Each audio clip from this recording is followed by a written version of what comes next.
আসসালামু আলাইকুম ওয়া রাহমাতুল্লাহ। ক্ষমা প্রার্থনা, ক্ষমা চাওয়া।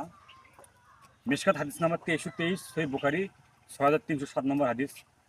আবু হুরায়রা রাদিয়াল্লাহু তাআলা আনহু থেকে বর্ণিত, তিনি বলেন, রাসূল সাল্লাল্লাহু আলাইহি ওয়াসাল্লাম দৈনিক প্রত্যেকদিন ৭০ বারের বেশি আল্লাহর কাছে দোয়া ইস্তেগফার পাঠ করতেন। সম্মানিত উপস্থিতি, আমি আপনাকে বলতে চাচ্ছিলাম, আল্লাহ রাসূলের আগের, পিছের, সামনের, ডাইনে বামে সব গুনাহ মাফ।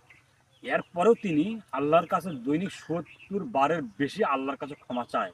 আমি আপনাকে বলতে চাচ্ছিলাম যে আমরা কি এমন আমল করি যে আমরা রামাদান মাস শেষ হয়ে গেল এবং যা তাই হয়ে গেলেন, আমাদের মনের ভেতরে কোনো ভয় নাই? আমরা কি আল্লাহর কাছে ক্ষমা চাইতে পারি না? আমাদের অন্তর কি মরে গেছে?